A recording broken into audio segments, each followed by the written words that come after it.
Hey, this is Chris, thinking philosophically and theologically this morning about the oncoming hurricane. You know, when things like this happen, when hurricanes come or earthquakes come or, whatever natural disaster comes, which of course come because why? Because we live in a fallen world, and so everything is not working as God intended it to work because of sin. And that's one of the effects of sin, is that we have these quote unquote natural disasters. But what they really are, they're just a sign of the fallenness of the world. But having said that,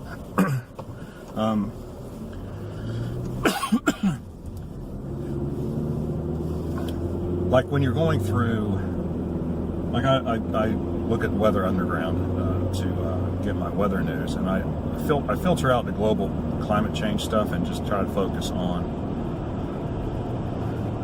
the actual forecast. I try to get information, not ideology. And people will, like in the comments section, say, "Well, thank God we didn't get hit by the hurricane." And one time somebody said something like that. They were thankful to God that that a hurricane, I think it was Florence, didn't come into North Carolina the way it was supposed to, and they were so glad. And another person pointed out quite sarcastically, "Well, yeah, but all those other people in South Carolina got hit real bad, and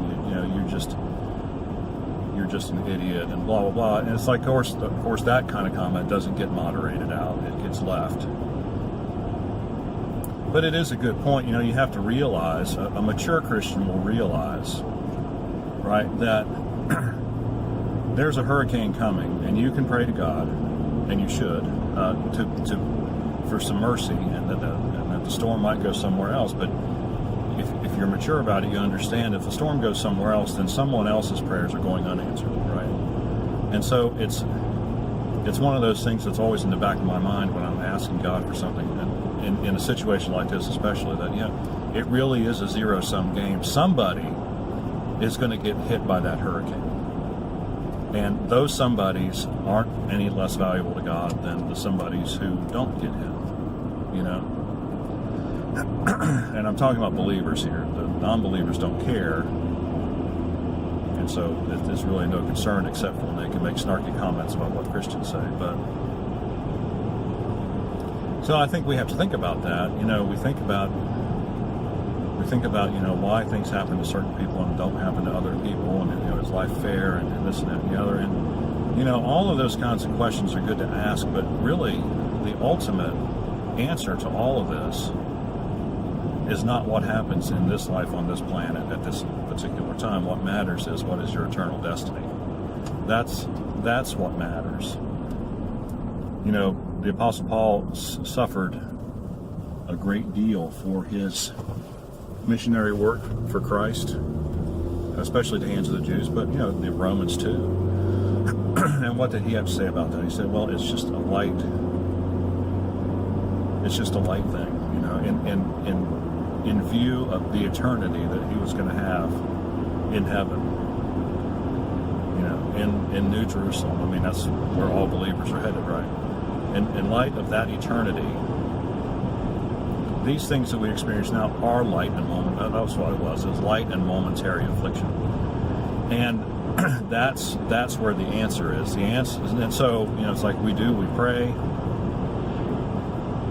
for God to spare us, the effects of storms, and earthquakes, and floods, and all these other things. But while we're doing that, and while we understand that somebody's going to get afflicted by those things, we know that in the eternal destiny of things, they're just light and momentary things. And that we don't think about storms like this as being light momentary things, because people really do suffer. But that's where your head needs to be at when you're thinking about stuff like this. So go ahead and pray that that God will spare you from the storm, but at the same time pray for whoever it is who's going to get hit,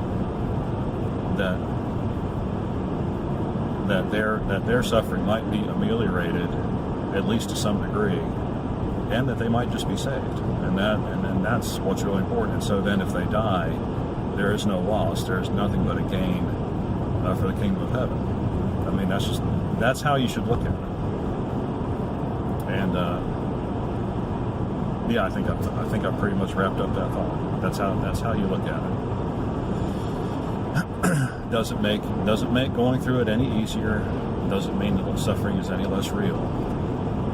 And but it does put it into a perspective that is a good, solid biblical perspective. And that it's that helps us get through the hard times of life. It's the promise of the future, not the promise of our heavenly future, not the promise of our earthly future, which is numbered in days or years or months or whatever, decades at the most. Alrighty, have any questions or comments? Leave them in the section below. Like and subscribe. We appreciate when you do. We'll see you on the next video, and God bless you.